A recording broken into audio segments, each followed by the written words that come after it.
Hello friends, welcome to your channel. In this video, we will cover how ArrayList internally works. ArrayList internally uses array, and when one internal array is full, it creates a new internal array of bigger size and copy the content of the previous array to the new array and release the previous array for garbage collection. For example, when we create an array list like this, internally it creates an array of size 10, and when we add elements in the array list, in the internal array, elements are added. When internal array is full, it creates a new array of bigger size and copy the content of the previous array to the new array and release the previous array for garbage collection. If the previous array size is n, then the new array size would be n is equal to n plus n divided by 2 plus 1.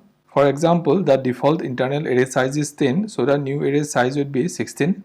When we remove elements from the center of the array list, in the internal array shifting happens. Similarly, when we add elements in the center of the array list, in the internal array shifting happens. So if our frequent operation in a list is adding and removing elements from the center of the list, then it is better to use linked list instead of array list. And if we know the size of the list in advance, then it is better to use array instead of array list. We could override the default internal array size by passing the internal array size in the array list constructor.